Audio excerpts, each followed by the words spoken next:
You know, the recommendation that was made back in 1951 said that instead of saving money and bringing about more efficient operations, the cost for money for the post office and the amount of bureaucracy that would be there, that would have little districts out there where we'd have just all different types of postmaster generals. You know, what we're asking for, Mr. Chairman, is that the future of the Postal Service is in the hands of this committee, and H.R. 22 is the only means right now for the salvation that we could get. And, Mr. Chairman, I do apologize. I'm from the South, so I talk a little slow. You talk just fine. Just fine. Thank you. Thank you, sir. Mr. Mappa. Chairman Lynch, Ranking Member Chavez, members of the subcommittee, good afternoon, wherever you are. With your permission, I would like to briefly summarize my testimony and ask that my full statement be accepted and entered into the record. Without objection. My name is Charlie Mappa, and I'm president of the National League of Postmasters, and we've been representing postmasters since the late 1800s, and I'm pleased to appear here before you today. Thank you for inviting all of us to testify. Before summarizing my statement, I would like to congratulate Chairman Lynch on being named chairman of this subcommittee. It is comforting to the League to know that the chair comes with a very strong postal background. In my written testimony, I addressed three topics. Number one, the overall state of the Postal Service and the need to allow the Postal Service to refinance its obligation to fund our retirees' health benefits as H.R. 22 would do. Number two, the importance of small post offices to rural America and the minuscule amount of money that closing substantial numbers of them would save. Number three, the manner in which the Postal Service has controlled costs over the last several years, the diminishing returns of that approach, and the means to better increase efficiency and reduce costs. Clearly, the nation is in extremely troubled times. The economy is at its lowest point since the Great Depression. The Postal Service is in trouble and needs relief. H.R. 22 would give some relief. The consequences of not acting are disastrous. There are 8.4 million postal-related jobs and more than $1 trillion in revenue attributed to the mailing industry. That, I believe, is even larger than the auto industry. If the mailing sector were to crash, it would shake the American economy to the core, and given its fragile condition, it could bring the entire economy to a standstill. That must be avoided at all costs. Let me also emphasize that relief must exist beyond 2 years. Anything else would create a system that will appear to be on the edge of disaster, held together by spit, glue, and rubber bands. That is exactly the image that will drive mailers to aggressively seek alternatives to the Postal Service, electronic and otherwise, that will result in the loss of volumes that otherwise should not have been lost and otherwise would not have been lost. H.R. 22 will save the Postal Service, and it will do so without spending a dime of the taxpayers' money. My written testimony goes into much greater detail about how H.R. 22 works. In terms of small post offices, when one comes to the world of postal and public policy concerns, one often assumes that many small offices could be closed, resulting in little harm and significant savings. Usually that point of view is predicated upon a misunderstanding of the role of the small post office in rural America and a mistaken belief that the cost of maintaining these post offices is much greater than it actually is. My testimony shows that small post offices are vital to the continued existence of rural America and that they truly bind rural America together. When a small rural post office closes in a rural community, often the community ends up becoming a ghost town. Mr. Chairman, closing small post offices saves no significant money.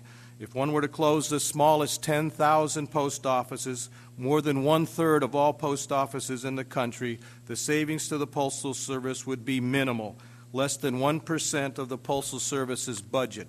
The bottom line is that if the Postal Service wants to close a small rural post office and the community doesn't care, so be it.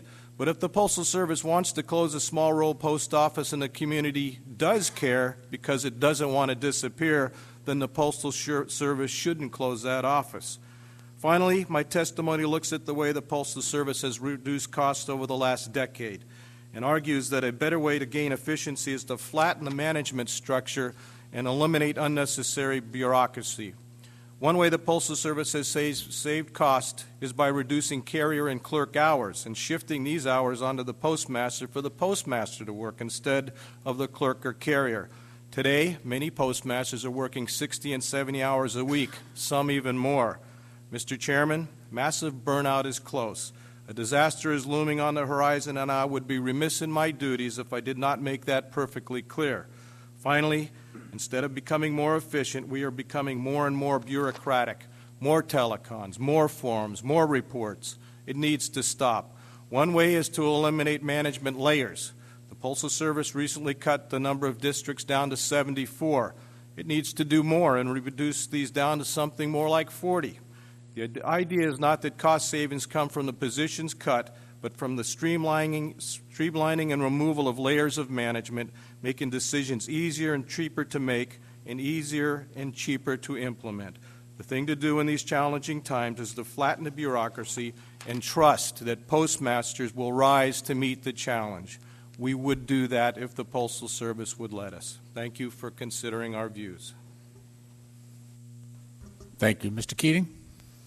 Good afternoon, Chairman Lynch. It's comforting to naps, as Charlie indicated, that my Boston accent will not be a problem for this committee. No, you will not need a translator with me. The Postal Service continues to suffer from the steady erosion of mail volume. Last month, USPS reported that 8th consecutive quarter of lower mail volume off more than 15% from where it was this time last year. Even greater losses are predicted through the remainder of this year. The last time mail volume fell by as much was in 1937, in the midst of the Depression. The Postal Service has not been passive in response to the worsening financial condition. Over the past year, as mail volume has continued to steadily decline, the Postal Service has initiated aggressive cost-cutting actions that have reduced the financial loss. Postal Service has cut 50 million work hours, stopped construction of new post offices and facilities, instituted a nationwide hiring freeze, consolidated mail processing operations, and reduced hours in many post offices.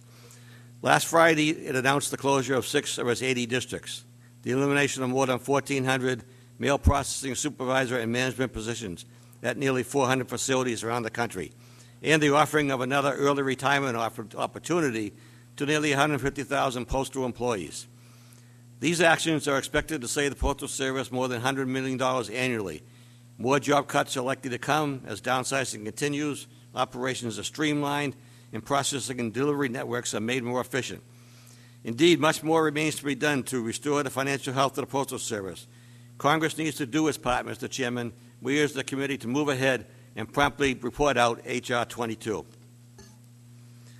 Even when H.R. 22 passes, however, we will not be out of the swamp. Additional steps will be necessary. Let me take a moment to comment on these additional steps the Post Office should take. First and foremost, the Postal Service needs to rethink its organizational structure and reorganize itself. Its nationwide management framework, currently built around 10 geographic areas, is far too large and bureaucratic and costly to be allowed to continue. The Postal Service should return to an organization structure based on 5 geographic regions.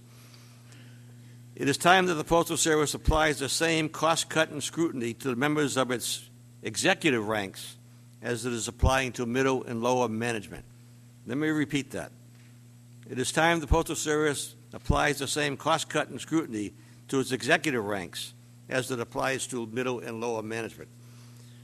Second, the Postal Service should promptly withdraw from the practice of buying homes of its employees, ostensibly in support of relocation needs. This policy has caused the Postal Service to rack up significant losses. The downsides of this policy are now becoming more and more evident as the Postal Service faces an inventory of homes it must continue to pay to maintain until it can sell them. Third, the Postal Service should stop tolerating the practice of detailing supervisors and managers to positions that don't officially exist in the organizational structure. Currently, there are hundreds of supervisors detailed to these ad hoc positions created at the discretion of district managers to address issues that personally concern them. It is unfortunate, Mr. Chairman, that I need to raise an internal management matter like this to your attention. It is only one of the numerous problems that NAPS and the postmaster organizations have raised with the Postal Service. Like so many of the recommendations, they have been ignored by top USPS management. In conclusion, Mr. Chairman, the Postal Service faces grave challenges brought about by the deep recession and aggravated further by continuing electronic diversion. These challenges, however, are not unconquerable. Therefore, through the initiatives I have touched upon, including the swift passage of H.R. 22, the finances of the Postal Service can eventually be stabilized. The Postal Supervisors look forward to working with you and the Congress to make sure that happens. Thank you for the consideration of my testimony. I look forward to continuing the dialogue with you as time allows. Thank you. Let me begin by asking, each of you, in terms of the proposal by the Post Office presently to reduce delivery days from 6 to 5. It seems from your own testimony that there's more that can be gained from getting rid of some of the bureaucracy here and perhaps even consolidating some of the post offices in areas other than the rural areas. I understand the situation where the post office is the only game in town. It's as Mr. Goff indicated in New England, you've got post offices that operate as a pharmacy, a bank, and in a lot of small towns, the post office and the health center and a gas station that's pretty much your hub of some of these towns.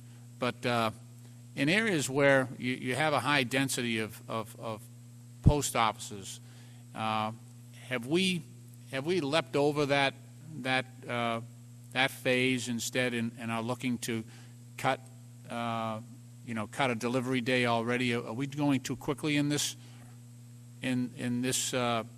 suggested solution, or should we be dropping back to look at some of these ways of reducing costs? Mr. Chairman, I know the 6 to 5 day delivery thing. I can tell you as an organization, as the president of NAPIS, that I'm totally against reducing down to 5-day delivery. And I say that for several reasons. Coming from one of the largest cities and the operational side of this, just think of the holidays that we have now, the 10 or 12 that we have during the year. That day after the holiday, we're constantly making up for the day that we just missed. So if we had a savings on that one day of reducing down to 5 days, my idea is that we're going to just play holiday every time after that 5th day, that we're going to catch up. So if there's a savings on that one day, we're going to lose it on that following day. Now, as far as the amount that would be saved from that, I'm not sure if the figures are all totally accurate, that we've heard 3 or 4 different figures today on just what that savings would be. But from an operational side, how do we keep the mail flowing? We flow it now. Are the retail areas still going to work? Are the clerks still going to work to process mail? So, I'm not sure that the big savings is there.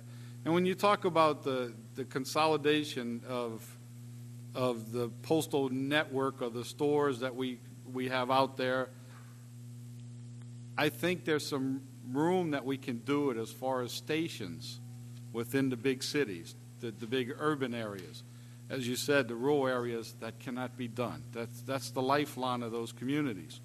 But I would think that we could look at some type of area there where we could take a station in downtown New York City and maybe put some consolidation there.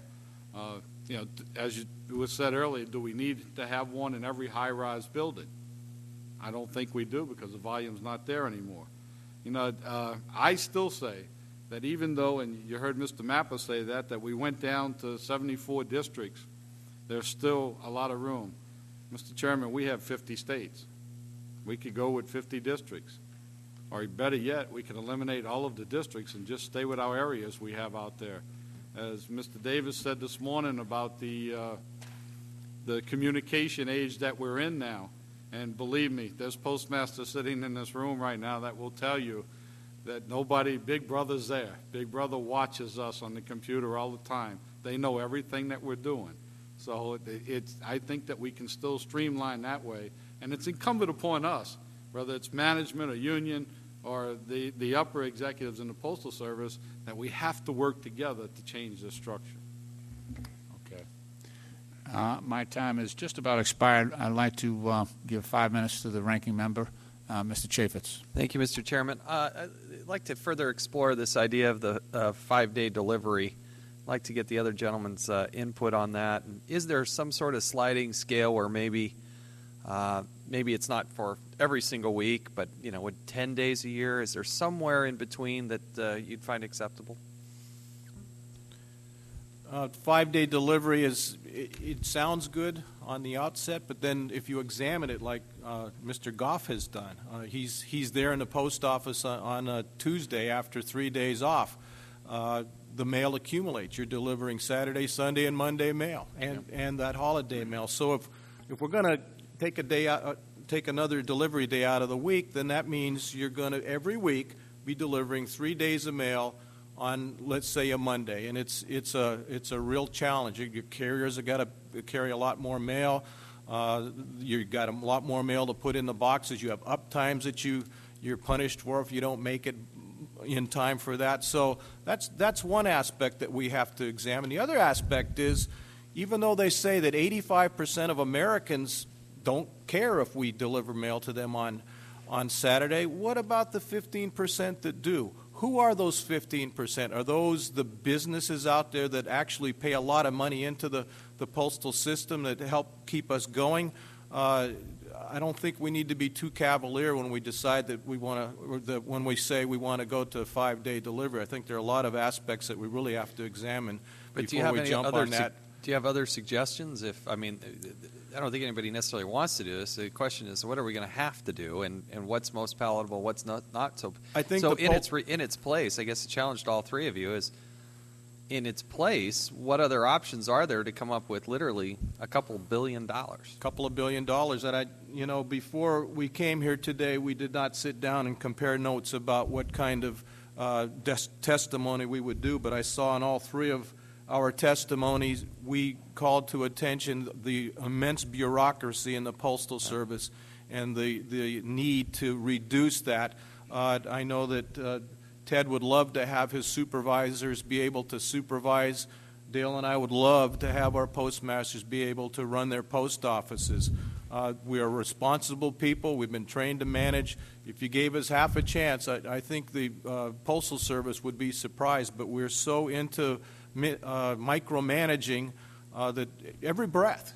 I just think it's unhealthy the way we do things in the Postal Service. And thanks. I want to give a little time to Mr. Keating. Sure. Please. I too have previously testified against the 5-day delivery. I think that it would be the beginning of the end of the Postal Service as we know it, as a service to the American people. And I think that the layers of management are one thing, but there is a lot of, the Postal Service came to us last year, the three organizations, or probably the unions too, and asked for givebacks because of the financial situation. And we thought about it, and in the end, we eventually said no, because we see daily the waste that goes on in the Postal Service. We give them ideas about how they can save money, and they totally ignore it. So until we see Postal Headquarters addressing some of the issues that we've given to them, we're not going to be thinking about giving givebacks to the Postal Service. There are a lot of things we can do internally still to get the Postal Service back in shape, and I believe we can do that. Mr. Goff? I agree with Mr. Keating. That was my thought when you asked that question. There's so many things that we have brought forward, and just to be told no, that we're not going to do that. We heard several times today that you're consulting with the management associations on some issues, and I think you saw me a couple of times just go like that, and I'm going, well, I don't remember talking about that. Maybe they're going to consult with us in the future on it. But there's some issues that we have brought forward, the details that are out there, the money we spend on people per diem, staying in hotels as they work on a detail somewhere.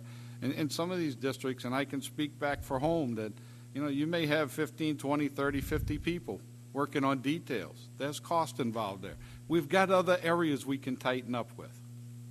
I guess one of the challenges that I would ask you all, long-term and short-term as well, to work towards and to think about that I would be particularly interested in seeing is, you know, the idea of consolidating distribution facilities, post offices. I think there's a distinct difference between a rural post office, which could be the center of town. I could think of several in my district. I have a very urban component. I have a very rural component.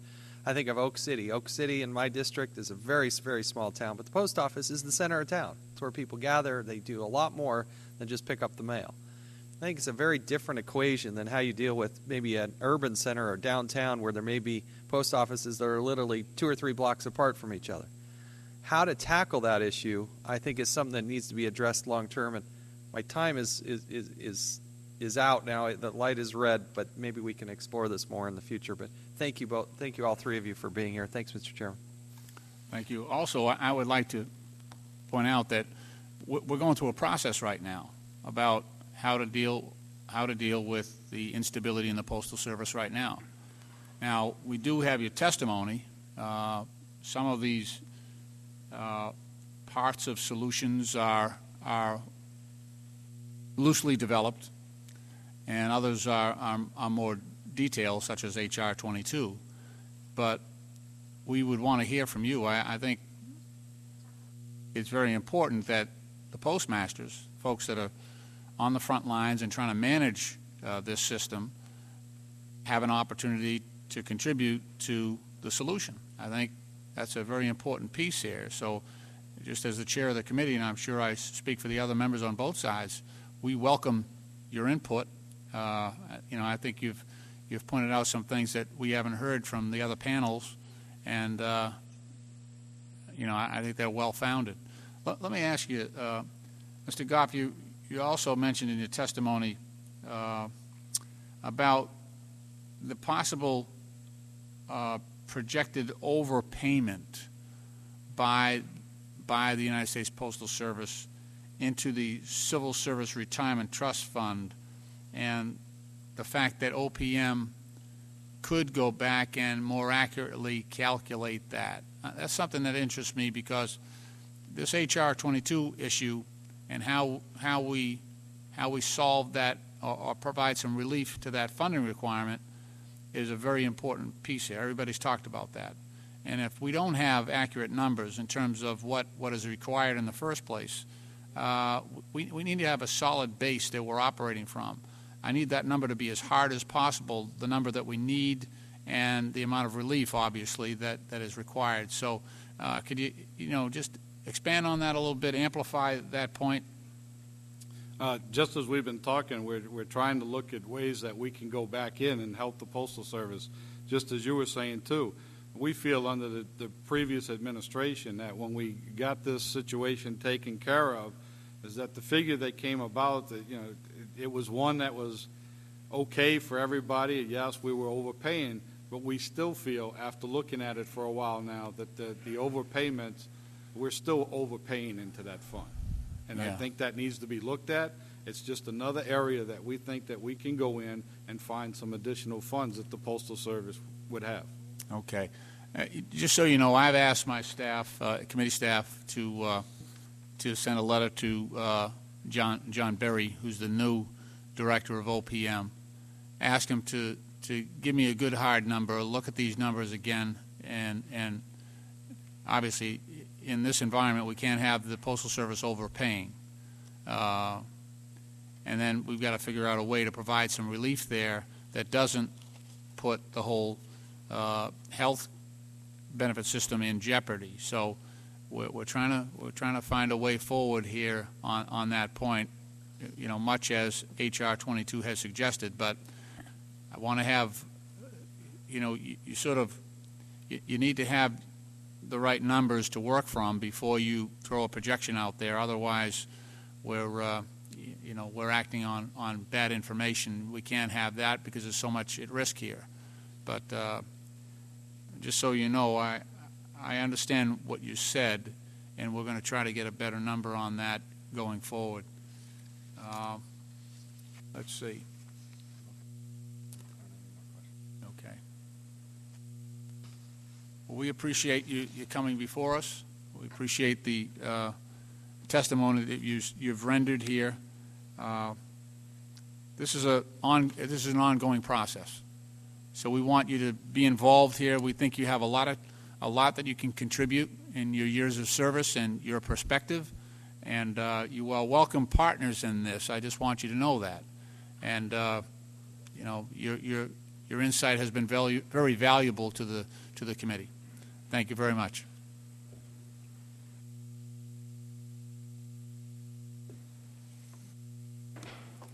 We have the final panel. Hey there.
Welcome, gentlemen. It is the committee policy that all witnesses are sworn in. May I ask you to rise, please, and raise your right hand? Do you solemnly swear that the testimony you will give before the subcommittee will be the truth, the whole truth, and nothing but the truth? Let the record show that the witnesses have responded in the affirmative.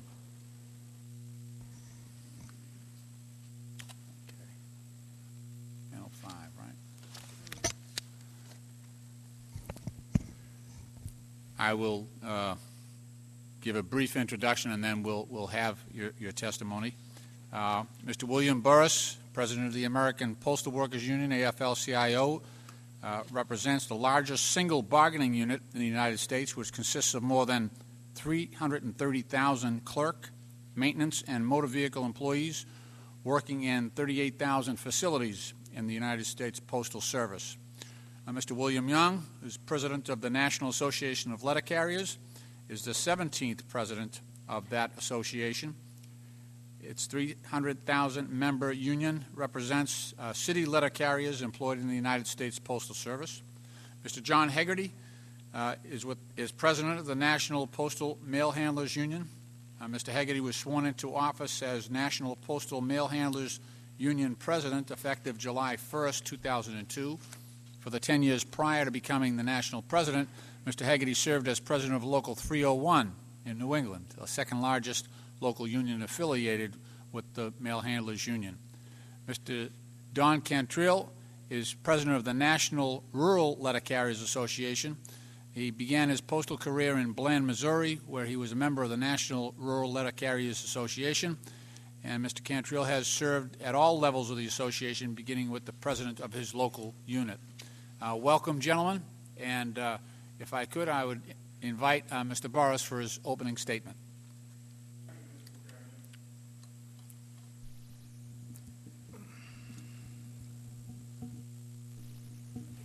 I think I'm on. Mr. Chairman and members of the subcommittee, thank you for convening this hearing on the financial stability of the United States Postal Service and for providing me the opportunity to testify on behalf of the dedicated employees that our union represents. I commend the committee through your leadership, Mr. Chairman, for convening today's hearing on this critical topic at a pivotal time in the history of the United States Postal Service. Mr. Chairman, I will summarize my remarks, but I ask that the complete written testimony be admitted into the record. It's been a long day, and I'll try to be as brief as I can. The nation and the world are experiencing a financial collapse that is unparalleled in modern history, and the Postal Service, like most institutions in our society, has been adversely affected. Mail volume has declined, leading to deficits that threaten the very foundation of the Postal Service.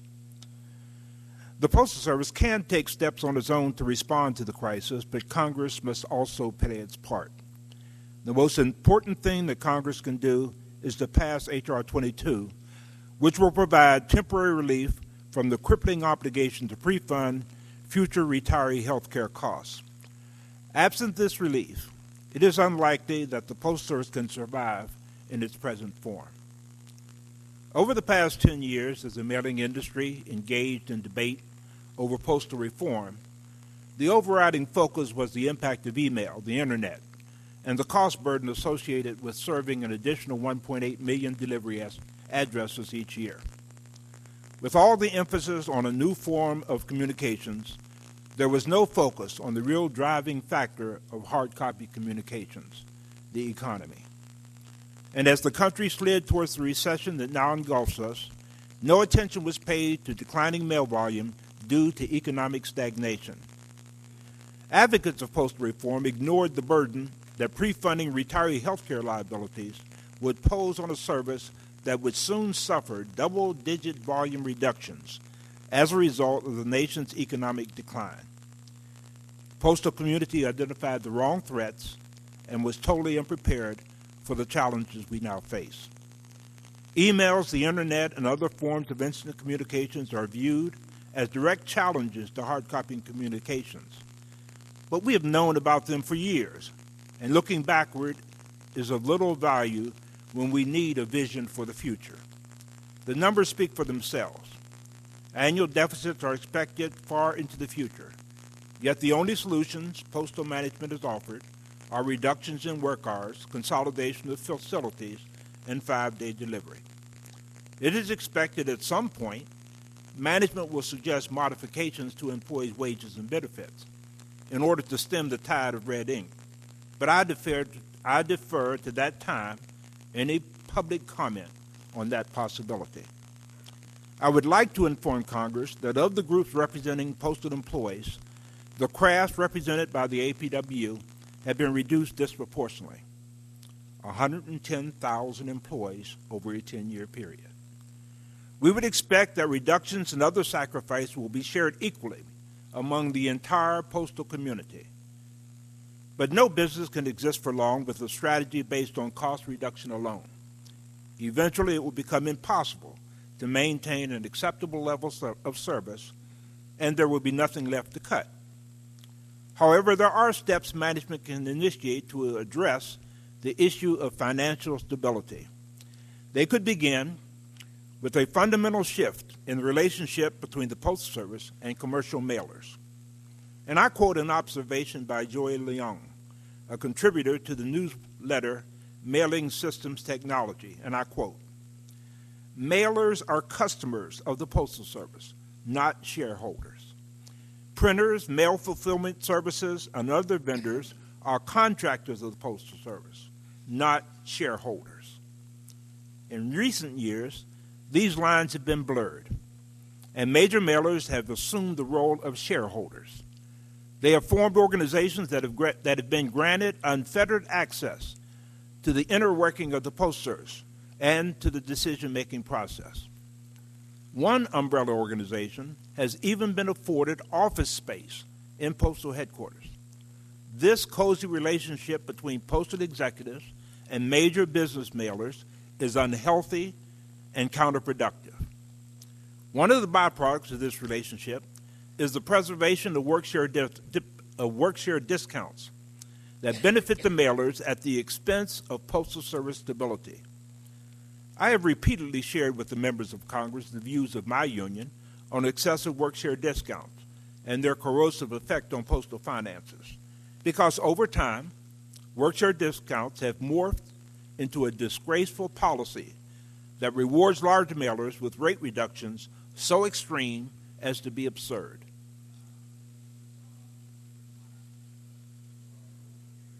Yes.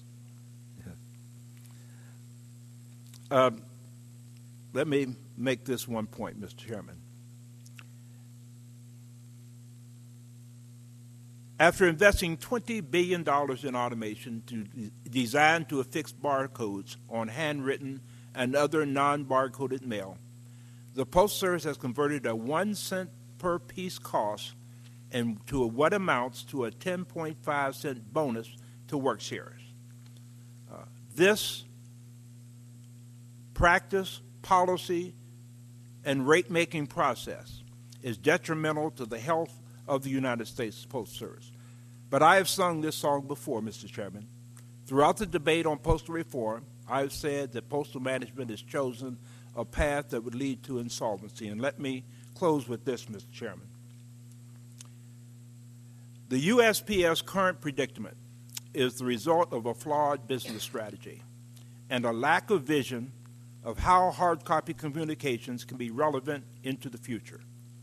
Management has failed to find a meaningful role for the world's best delivery force, a system that reaches every American home 6 days per week, has a network of 40,000 facilities, enjoys stellar name recognition, and boasts a dedicated workforce.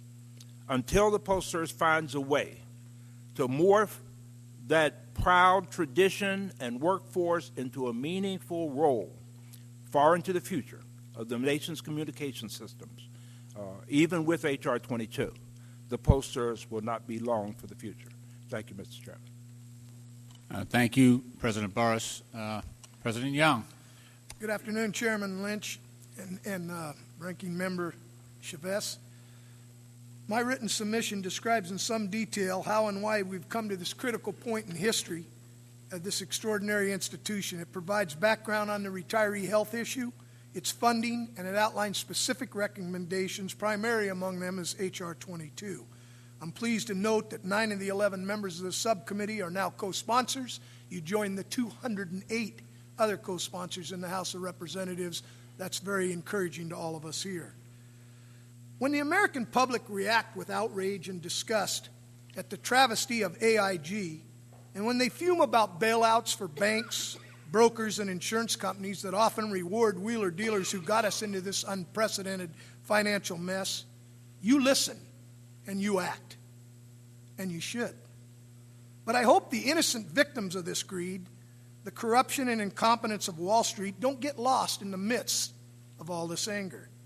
And believe me, my members are angry too. The financial elite of this country, aided and abetted by misguided deregulation, have trashed our economy, and the historic recession we face threatens the jobs and well-beings of 700,000 postal families across the country. Nothing we did, nothing the Postal Service did, and nothing the postal industry did caused this crisis. So we hope that Congress will listen and act to help us overcome it. I want you to know that all of us are doing everything that we can do. The Postmaster General outlined that in his testimony. I won't repeat it here. I'd suggest to you that letter carriers know a little something about helping out in a crisis, about steadiness when there is panic in the air, about sharing, and about sacrifice. When anthrax appeared in the mail stream, the chances of public panic were significant. Letter carriers didn't panic. They continued to do their jobs in a very frightening environment. There was no public panic, and eventually things returned to normalcy. When Katrina devastated the Gulf Coast, many letter carriers lost their homes and all of their possessions. It was not until letter carriers appeared on the streets of New Orleans that the public panic began to subside and that normalcy returned. When officials from the Homeland Security Department needed a way to distribute vaccinations in our country if it came under a biological attack, the nation's letter carriers stepped up to the plate and volunteered to make those distributions under the City Readiness Initiative. Every year we volunteer our services. We conduct the nation's largest food drive on the second Saturday of May. We replenish all the local food banks across America, delivering over 70 million pounds of food.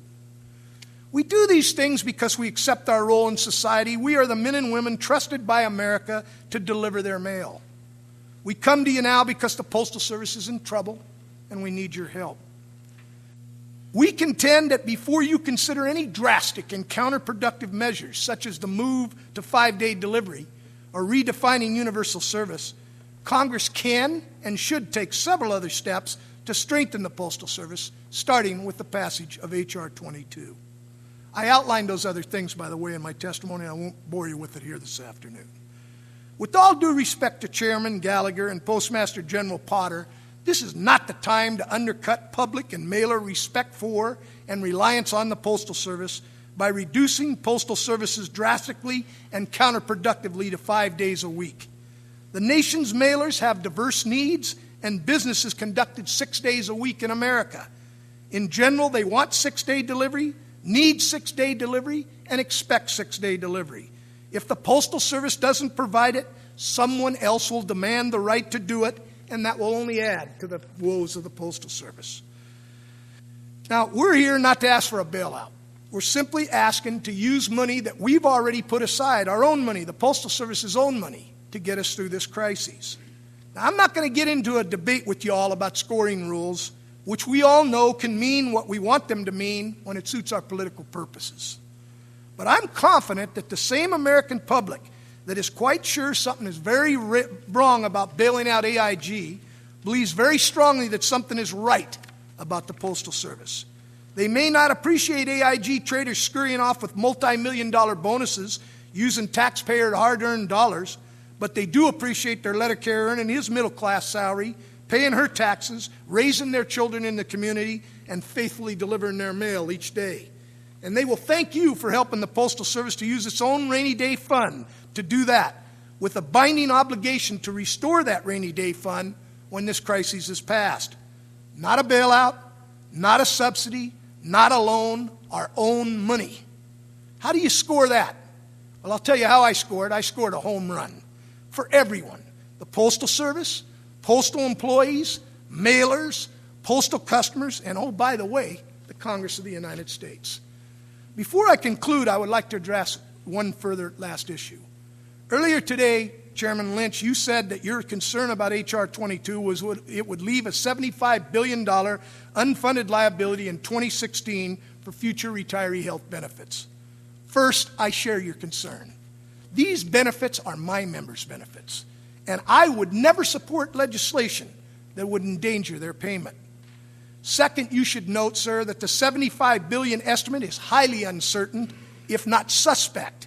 It assumes that retiree health benefit premiums will increase 7% a year forever. If there's anybody in this country that can survive that, I'd like to know who it is. 7% a year, every single year, forever. I'm going to submit a report from Watson Wyatt that shows that Medicare and Medicaid don't even believe that. Their more realistic long-term trend rate is 5% annually. That ought to be instructive for you all. Third, I'd like you to know, sir, that under H.R. 22, the balance in the retiree health fund will continue to grow from $32 billion today to $71.5 billion in 2016.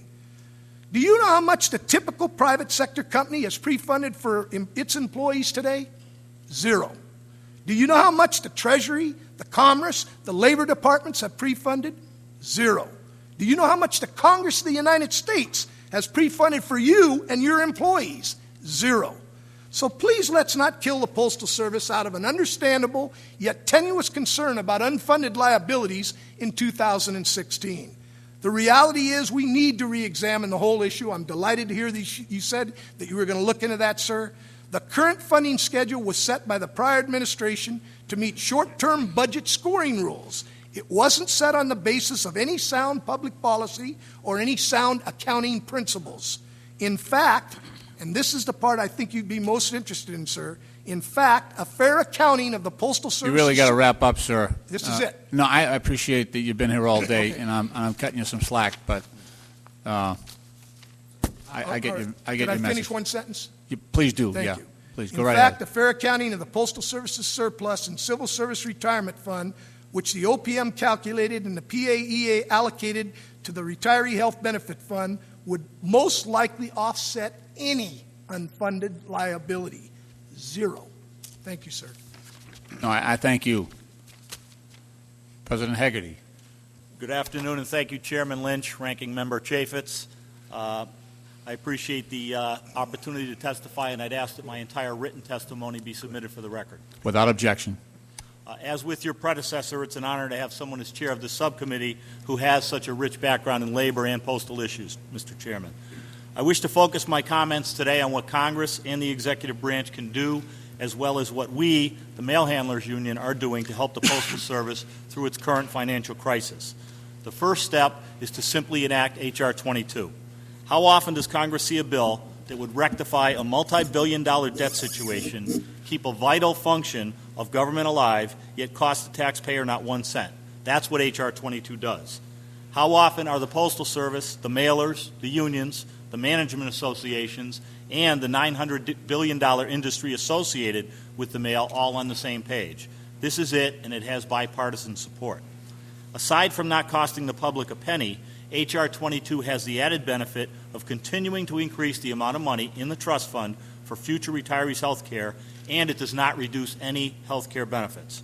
Furthermore, it gives the Postal Service some flexibility for the foreseeable future, and I fully support keeping the trust fund healthy. All of us at this table are in agreement. There is one aspect of this process, however, that I would like to address, the imposition of the CBO scoring on this bill. If CBO's score is an obstacle, then Congress needs to take a close look at the problem created by the rules under which CBO operates. The scoring issue may be singular to the Postal Service. It's a quasi-governmental agency which receives no federal appropriation for its operations. It's off-budget for some purposes and on-budget for others. Why should an intergovernmental transfer of U.S. Postal Service funds that in the long term will not change the finances of the Treasury by 1 cent and will not change the Postal Service's total obligation or the total amount of the Retiree Health Care Benefit Fund be construed as adding to the deficit? Why should a fix that does not cost the taxpayers or the users of the Postal Service 1 penny be scored? while it may make some sense in an academic accounting ledger world, it does not make common sense in the real world. If legislation similar to H.R. 22 is not passed, the Postal Service may not be able to meet all of its financial obligations as soon as September 30th of this year. And that inaction would add to a much bigger debt, the debt incurred by American society if we allow the Postal Service and the $900 billion industry which depends on it to fail. I obviously think Congress should figure out a way to pass H.R. 22. It is, in the words of President Obama's Reinvestment Act, temporary, targeted, and job-saving. It is similar to the stimulus aid sent to the states to prevent layoffs and cuts in services, and I hope the subcommittee will look closely at this issue. I am often asked, what are we, the Mail Handlers Union, doing to help the Postal Service cut costs? There's a complex story to be told here. First, during the past 10 years, thousands of mail handler jobs and more than 100,000 total postal jobs have been eliminated, mostly through attrition, while the mail continues to be processed and delivered professionally and on time. That is why postal employee productivity is at an all-time high. We have also aggressively pursued labor management programs to reduce overhead. Let me give you just a few examples. The ergonomic risk reduction process has succeeded in reducing repetitive motion injuries by as much as 35%. Because of the forceful backing of the Postmaster General and his headquarters staff, plant managers have embraced this effort. It has been estimated that the ergonomic risk reduction process saves on average 20 injuries per facility per year where the process is used, about a five-fold return on the dollar. These reductions account for approximately $77.8 million in cost avoidance. Then there is the Voluntary Protection Program, which is driven by employees and is OSHA-related. It looks at the cause of a specific, often traumatic injury and seeks to prevent a reoccurrence. There are measurable differences in the injury rates in facilities that use this program versus those that do not. Our union developed a joint contract interpretation manual to encourage union and management representatives at all levels to resolve and reach consistent results on pending issues. It has saved many millions of dollars and added a level of predictability and responsibility to our craft. The parties also have a quality of working life program, which provides opportunities for mail handlers and supervisors working together to identify and resolve work problems in the workplace. The Postal Service reports that the savings are substantial in the millions of dollars. Finally, as a former labor leader, Mr. Chairman, you know how complicated and a give-and-take process collective bargaining can be. Yet in our current contract, which was negotiated in 2006, ratified by our members, and expires in 2011, we are reducing by 1% each year the amount the Postal Service pays toward our health care. The other unions and management associations are also on board with these reductions. The Postal Service's costs eventually will be reduced by more than $250 million per year when all unions and postal employees are taken into account. And in these 5 years alone, the Postal Service is saving over $800 million just from this one contract provision. So in my view, the unions have stepped up to the plate. We ask that Congress do the same by passing H.R. 22. Thank you for your time and attention. I'll be happy to answer any questions you may have. Thank you, sir. President Cantrill. Thank you, Chairman Lynch. Members of the subcommittee, I'd like to extend my thanks to the committee for scheduling a hearing on restoring the financial stability of the Postal Service. I would ask that my full testimony be submitted for the record. I'll give Without objection. a brief summary of my statement. Mr. Chairman, as the NRLCA's national president, it's in our members' best interest to work toward the creation of a financially stable Postal Service. Toward this end, our union has been working together with the Postal Service to establish revenue-generating programs along with ways to reduce costs for the Postal Service. One revenue-generating program we use is called Rural Reach. To date, the rural carrier craft has generated $26 million for the Postal Service, and we fully expect by the end of the first full year of existence to exceed $30 million in revenue for the Postal Service. Our union is the only union that can claim that actual employee wages, what our employees take home into his or her paycheck every 2 weeks, is in large measure based on mail volume. Every year, rural routes are evaluated, and rural carrier salaries are established based on the work performed each day during the evaluation. Mail volume is a critical factor in the salary setting process. During boom times for the Postal Service, rural carriers can see an increase in their route evaluations. Until recently, route evaluations generally went up due to increased mail volume, and an expanding customer base. Unfortunately, our last two mail counts resulted in significant reduction in rural route evaluation, impacting tens of thousands of rural letter carriers and causing their salaries to be lower. Last year, in a 2-week mail count, rural routes served by our members lost anywhere from 2 to 12 hours of pay each week. Each evaluated hour is worth more than $1,500 per year, so you can see how declining mail volume dramatically affects the men and women we represent. This year, the NRLCA had a 4-week mail count during the last 2 weeks in February, the first 2 weeks in March. Official results from this recently completed mail count are not available. We are once again expecting rural route evaluations to go down, not up. The point I'm making is quite simple. Our people are hurting. They're making less money, or in some cases opting to work an additional day to make the same amount of money. It is pretty simple. Reduction in rural route evaluations translate into direct savings to the Postal Service. If mail volumes decline, chances are very good that the Postal Service will be paying our members less because there will be less mail to deliver and collect each day. Never let it be said that rural carriers are not doing their part to help the company. We've been doing it for decades with our evaluated compensation system. If the business falters, labor costs, at least rural letter carriers' labor costs are adjusted downward. Every postal employee we represent knows in the pocketbook what it means for the company to be challenged by declining mail volume. The Postal Service can save literally hundreds of millions of dollars if routes are evaluated when mail volume is low. But this annual adjustment mechanism does not stop with salaries. Most rural letter carriers still provide their own delivery vehicles from which they are paid an equipment maintenance allowance. EMA is adjusted quarterly by measuring fluctuations in CPIW, Transportation Index. In other words, EMA payments to rural carriers go down when costs, including the cost of fuel, go down. These regular adjustments have recently resulted in significant cost savings for the Postal Service as gasoline and automobile prices have dropped sharply. Our union, like the other postal unions during the last contract negotiation cycle, lost some ground on health benefit costs and now pay a larger percentage of health insurance premiums. Our members now pay more, while the employer contribution to federal employee health benefit premiums as a percentage of total costs is lower. As health care costs for business and corporations continue to rise, our union members will pay an additional 4% of the federal employees' health benefit programs over the life of the current collective bargaining agreement. It's another example of how our bargaining unit has provided additional savings to the Postal Service. The most important piece of legislation Congress should enact is H.R. 22, introduced by Representatives John McHugh and Danny Davis. The Postal Service is saddled with an ambitious payment schedule to pre-fund its retirees' health benefits. This is an obligation no other corporation or government agency is required to pre-fund. The last administration required this provision to be included for one simple purpose: to make the PAEA budget neutral.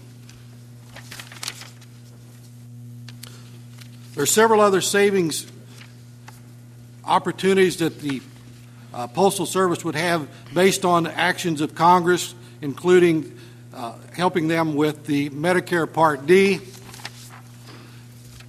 recalculation, looking at the way that the FERS retirement system is set up and the payment that's made for military retirees. Mr. Chairman, members of the subcommittee, thank you for allowing me to testify before you today. I'd be happy to answer any additional questions you may have.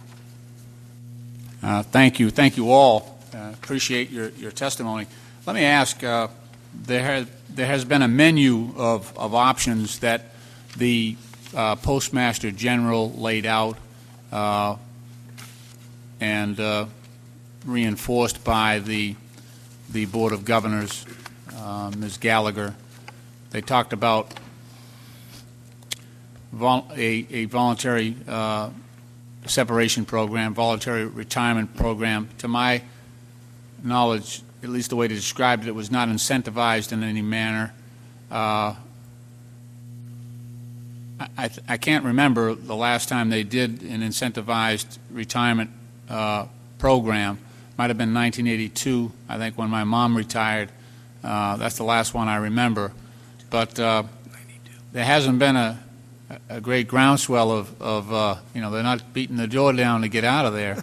I question the efficacy of a program like that when the economy is so weak.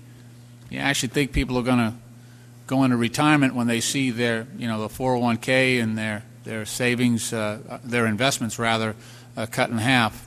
What are your thoughts on this this effort to get 150,000 postal employees to take an early retirement? Speaking for the members of the American Postal Workers Union, they are not fools. They are not going to relinquish a job paying excess of $50,000 a year to the uncertainty of a bad economic situation. It's an act of desperation. They are not going to have many takers, I predict. Our union maintains that our collective bargaining agreement requires an incentive. We will resolve that through the grievance arbitration process. But it's similar to the threat of 5-day delivery. It's a diversion. There is no intent, there's no desire, and there's certainly over Congress's congressional dead body that they'll get a 5-day delivery. Mentioning those things sucks all the oxygen out of the discussion while we're collectively fighting as hard as we can to get H.R. 22 passed. We really don't need these sideshows. So I'm very critical of them even bringing these things up. They are not the answer to the USPS problem. There are some long-term solutions, but the initial hurdle is the avoidance of that $5+ billion obligation they have to the future retiree health benefits. Understood. That's loud and clear. Mr. Young, on the early retirement piece here, if I'm missing something. Excuse me, I couldn't hear you, sir. On the early retirement piece here, do you think that's going to be successful the way they've got it framed right now? No, sir, I don't. In the last early retirement that was just offered to my members, less than 3,000 of them took it. It's the uncertainty. You said it exactly right. When people lost all their retirement savings, when the stock market plunged, they don't know what they're facing, what the future's going to look like, and there's a lot of people out there that are scared. Yeah. I want to get back to this idea, these things that Potter and Gallagher brought to you this morning. And I just want to question in a general way, Mr. Lynch, whether it makes sense to try to make these kinds of decisions when the Postal Service is at the bottom. This would be like restructuring the Postal Service during the Great Depression. Nobody that I talk to in this country believes we're going to be mired forever in the current economic state that we are. At least we all pray to God we're not.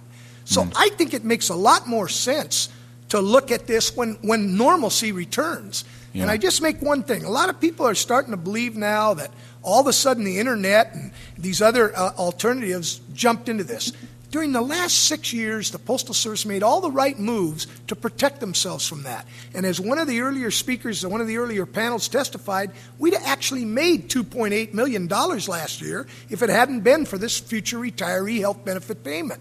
So I think the real key is what you said. Let's find out what that real number is. What is the real number? What is that obligation? And then let's go from there in trying to decide how we make this the best postal service with the funds that we have available. Okay. Mr. Hegarty? Well, on the voluntary early retirement, I have a couple of concerns, and something for the committee to consider too is employees hired since 1984 under the federal employees retirement system. If they take an early retirement, they lose the ability to contribute to the thrift savings plan. They lose the matching contributions. They don't qualify for Social Security right away. They really can't live on it. A typical voluntary early retirement offer in the last round for an employee hired in mid-1984 is $900 a month. So I don't know any postal employee, as President Burris said, would go from a good-paying middle-class job, could live on $900 a month. For the civil service retirement employees, the picture's a little bit better for them. They were all hired in 1983 or before. Some of them are approaching normal retirement age. But I'd love to see incentives. I just don't know where the money would come from for that either. Right. And the last time they did an incentive was 1992, and they lost so many employees in so many wrong places they had to hire to replace a lot of the employees that they took the voluntary retirement. Right. I know I'm over my time, but I'm going to ask Mr. Cantrill, President Cantrill, could you also hit that same question? Yeah, because we're the the last mile of delivery, this is the first time we've ever been offered the voluntary early retirement. And like the NALC, we had 606 carriers took advantage of voluntary early retirement. And the comments that I heard throughout the country was, if I'm going to have to work, I just as well work for the Postal Service, because I cannot live on what I would be getting from my retirement without some sort of an incentive to do it. Yeah. And that was a general feeling from ours. I don't expect a large portion of our membership to take advantage of it this time. And in the positions, other than the declining mail volume, which may result in the loss of some routes, if one of our people retires, someone has to replace them, because we are that last mile, similar to the NALC. Someone is going to have to actually deliver that mail. Yeah. Thank you. Mr. Chaffetz for 5 minutes. Thank you, Mr. Chairman. And thanks to those of you that have been here since 9:30 in the morning. The chairman slipped me a note and said, "Don't worry, we're halfway there." So hang in there with us. Just kidding. We've heard various testimony, and the chorus has been fairly united on the idea that support of H.R. 22. I personally support H.R. 22 now that I've been able to dive in and look at it. And obviously I think it has the numbers and the support in a broad way, bipartisan way, and hopefully we can get to that sooner rather than later. We need revenues to go up. We need expenses to go down to get to that magical point. We have to deal with the realities of where things are today. So I guess I'd like to leave with a sense of what are the top 3 things we can do to affect either revenues going up and or expenses going down. H.R. 22 plays a critical and important role and gets us a long ways towards that direction. Taking maybe 30 seconds each, knowing that you'll each take a minute, maybe we could start with President Cantrell there and give me a sense of what you would add to that list. We need big things that are going to make big differences. What are kind of numbers 2 and 3 on that list that you would add? I guess I would have to piggyback a little bit on what you heard from the managers. Mm-hmm. We see so many levels out there, and I'm going to use my postmaster I just talked to within the last week when he told me what my evaluation was. He said, "I'm so tired of filling out a report, verifying that I filled out the reports that had to be reported, and not given the opportunity to run my office." One of his comments was, "I know less about running my office now than I did 15 years ago when I got the position." So I think there has to be some streamlining in middle management and put some responsibility back on those postmasters to make those decisions.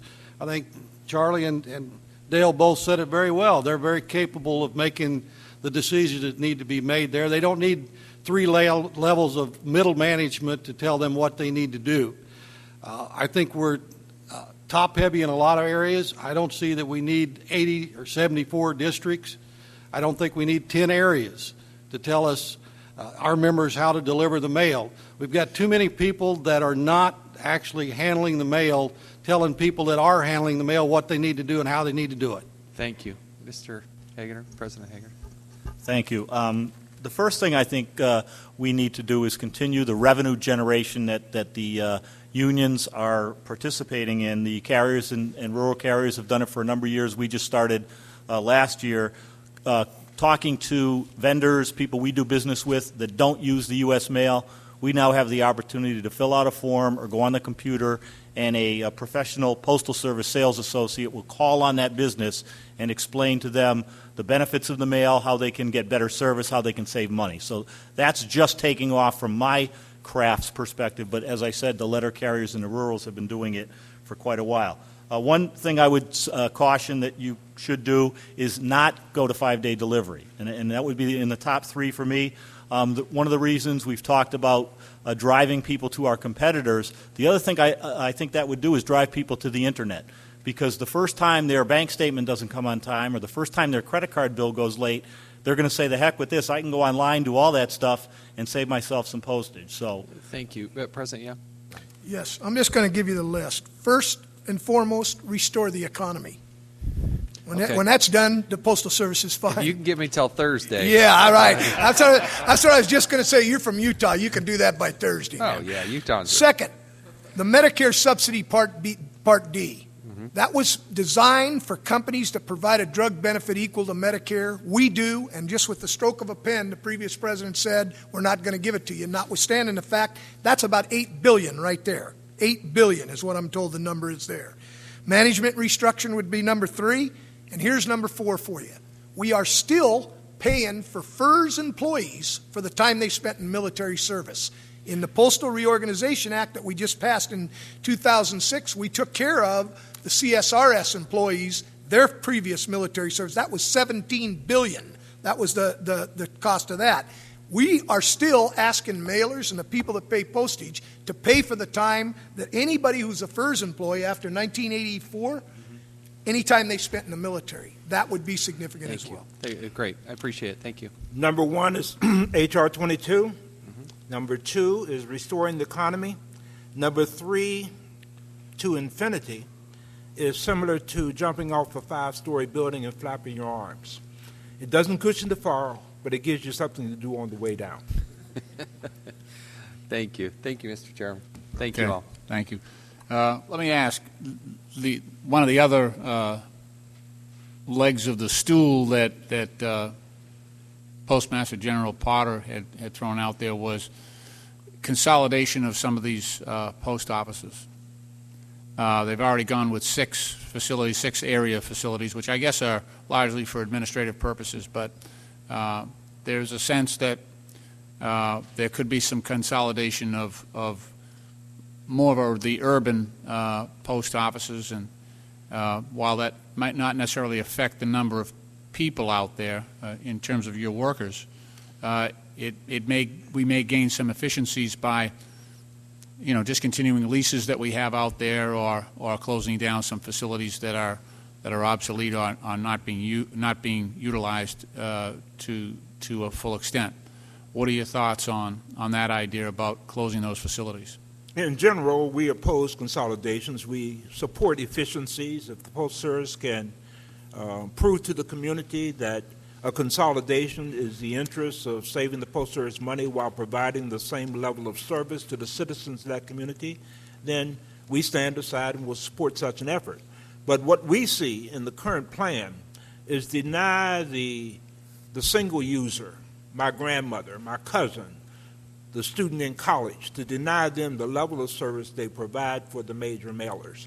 Major mailers follow the Postal Service, and it's actually beneficial to them because it reduces the number of drop points where they take their mail to. So consolidation saves money for your major printers and major mailers.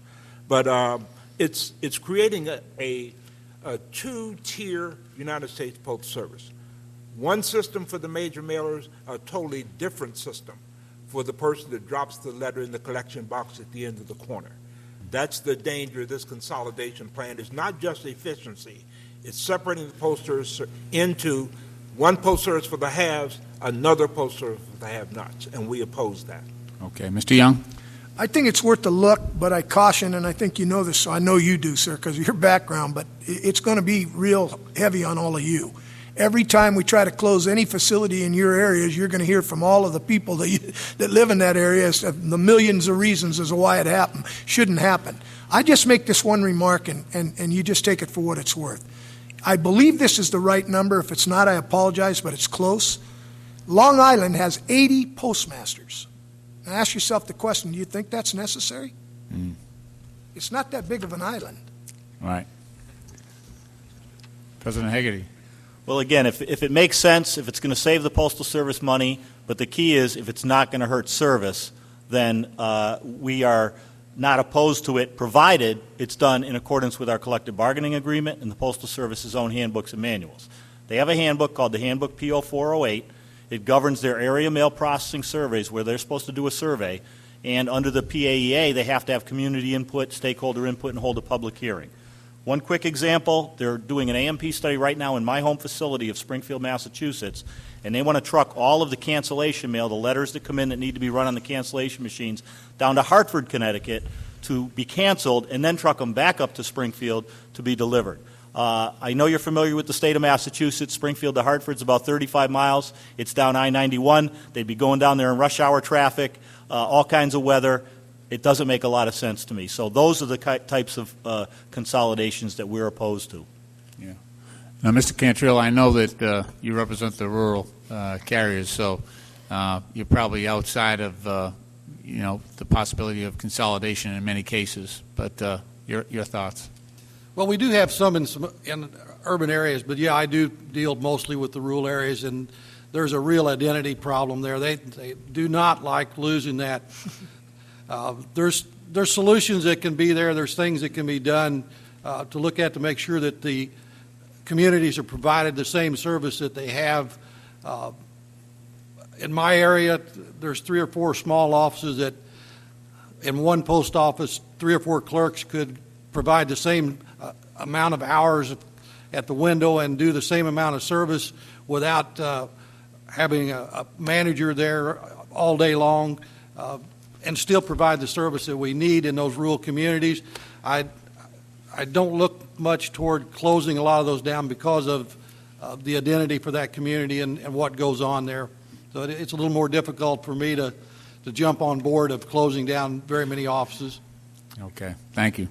All right. I don't believe we have any more questions, but I do have a comment, and that is that the Postal Service is one of the most respected government institutions in this country because of what the people you represent every day do in our communities, whether they are rural communities. Folks have a great deal of respect for their local letter carrier in the cities as well as the suburbs. Their local clerk is a very familiar face around town, but it's really that reputation of reliability and of great service is largely due to the people that you represent. So we thank you for that. And just as I spoke earlier with the supervisors and postmasters, that we have an open process here on how to proceed, I do want to caution that time is a-wasting, and we don't have a lot of options here. We don't have a lot of time, let me put it that way. So we're going to have to decide on a course of action, and we're going to have to get to it.